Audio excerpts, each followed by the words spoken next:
Hi, welcome back to Markets of Sunshine. Today I'm going to take you on a little tour of a custom scrapbook album that I'm making for a customer and a friend. And so just going to show you how quick and easy it is to design a custom scrapbook album. So I have several albums in my stash, and I've bought these through the years and kept them to make for special occasions for friends. And it just so happened that when a friend asked me to make her one, and she wanted to keep it simple. So we haven't really talked about colors or anything like that, so I'm just putting this together and hope that she's going to like it. So I'm going to take you through a little flip through of the pages. So this is the cover. And then this is the back. It's K & Company 12 by 12 album, and it can be personalized. I love the albums that can be personalized. So there's a window here and a window here. So when you open up this front cover, this sleeve actually pulls out, and then that gives you the access, and then it gives you the instructions as to how to change that. And then it actually has the alphabet stickers so that you can put the word, and it has cute little flower stickers with it as well.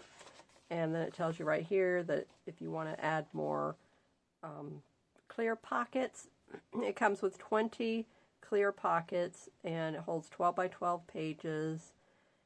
And let's see what else. So if you want to refill it, there gives you a code right here. You can go to the K & Company website and you get refill sleeves. So here's the sleeves right here.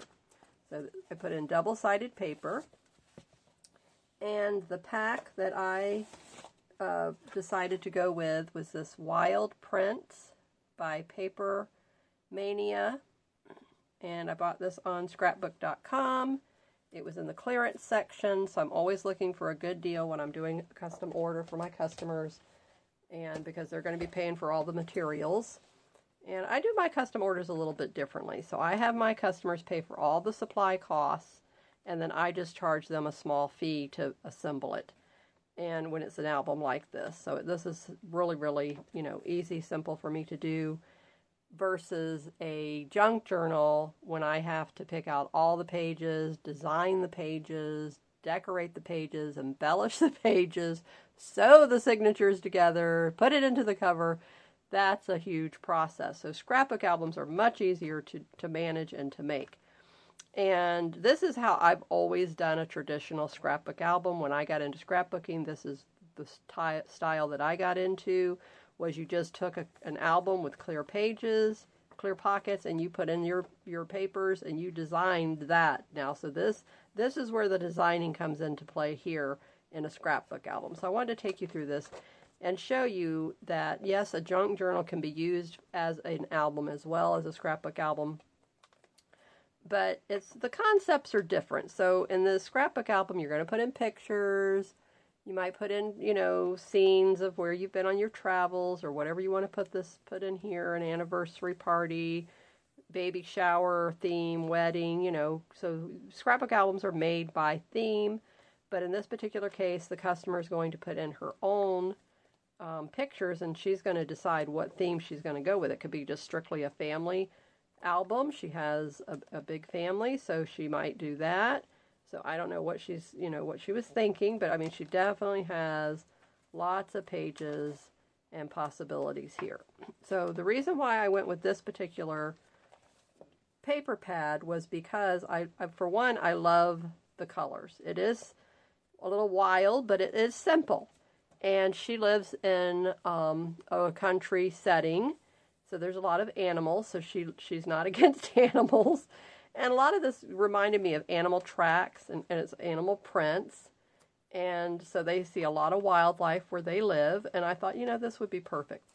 So then what I did is each of these pockets came with a white piece of it is actually kind of like a cardstock.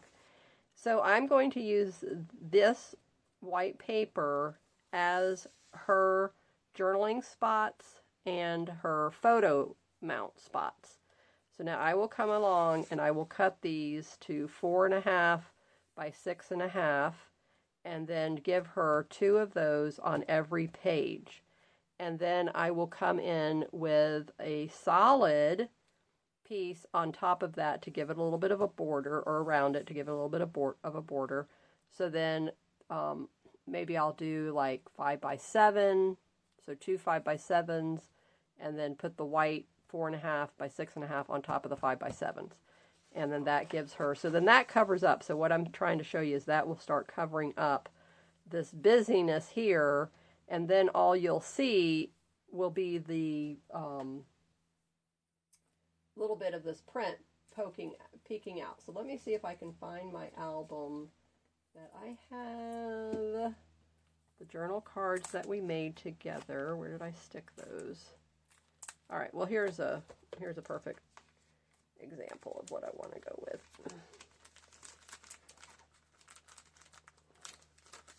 All right, so this should be a 4 by 6 because this is on. So if I have a 4 by 6 here, and then a 4 by 6 here, just gives you an idea, and you know, just like that. And then now it's going to have the 5 by 7 around it. You see what I'm saying? And then she can come in here with another one. Let's get one that's going to be more.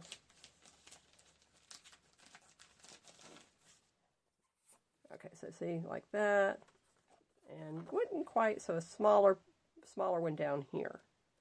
So that just gives you an idea. And then you see this little bit peeking through, and it looks really nice. I mean, I like it. I think it looks really, really cute.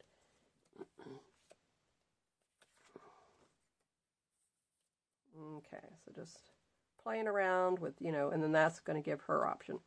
So her job is going to be, she'll have these blank photo mats, and then that will be up to her what she wants to put on it and how she wants to put it on the pages.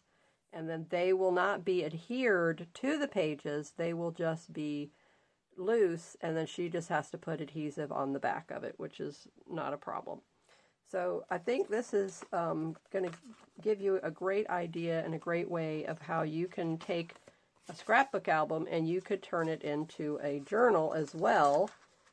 And then you just put decorative pages. You can still decorate the pages, but the only difference would be, I mean, yes, you can put a little bit of embellishing with some, you know, maybe some buttons, but you can't go too much with the, you know, bulk and the thickness of things.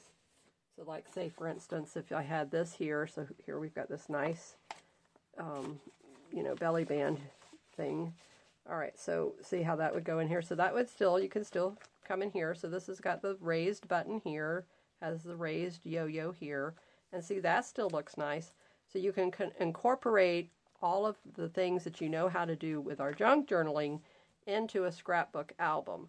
And so if she didn't say keep it simple, I mean, I would have gone all out and I could have put really pretty things like this in here for her, but she wants to keep it simple, which I can understand. And so, of course, that keeps the cost down as well, because that's another thing. In reality, the scrapbook albums are, you know, they're come in a certain price range, and just the albums themselves start off at a certain price, especially 12 by 12 albums. But of course, we know everything, all the prices of everything have increased. And then your materials cost, we know the paper pads cost a certain amount. You can get them on clearance like I did, but that still, you know, is half the price. So when you start adding everything up, and then you have the shipping involved in that, so it's still going to be about the same cost for a junk journal as it would a scrapbook album, you know, custom made, just depending on, you know, what you want to do. So simple, you know, number of pages, embellishments, and all that kind of thing. So this is what I'm working on. This is what's on my desk today, and so I will be sending this video to her, and then she can let me know if she likes the whole idea and the direction that I'm going in with it. And then once I get the green light from her, then this little album will be on its little merry way to its new home. It's just a beautiful album. I love the colors on this. So cheerful, and, you know, definitely, you know, any season of the year is just absolutely lovely, and it's so soft, and this has got a little bit of embossing on it. It's a little bit of texture, three-dimensional here with the windows, and the back is a little bit of the embossed here on the leaves and the flowers, you know, and so it's really a nice texture. And then I wanted to show you how you get into these things, because that's a little bit of a trick to figure that out. So back here, this is something she needs to know as well. You open up this little sleeve here very carefully, and then if you notice, okay, you see it has the grommets, the screws, and there's a slot. So you just take a screwdriver and you open it up in each of these slots, and that's how you get the pages out. And you can take this out, and you can add more pockets in here, and you can, you know, move them around if you wanted to. But basically, it's the best way is like you can just take the sleeve out here, the paper here, it's double-sided, and you can move those around. That's much easier. The only reason why you'd want to open it is she's going to need to open it initially to get this out so that she can access this, unless she wants me to take that out for her, and then I can do that as well. It's not a problem. And then it comes with this nice piece of cardboard right here to keep everything together, and it won't get crushed in shipping. So anyway, but that's the little presentation for today, and I hope you got inspired by this. I hope it helped you to see what you can do with scrapbooking and how you can mix junk journaling and scrapbooking together, and how easy it is to decorate these and make one. So I hope you will give it a try and incorporate your junk journaling into your scrapbooking and vice versa. So I hope you liked this video. If you did, please subscribe, give it a thumbs up, comment, share, and all that kind of good thing with it. So I will see you in the next video. Have a great day and keep creating in the sunshine. Bye-bye.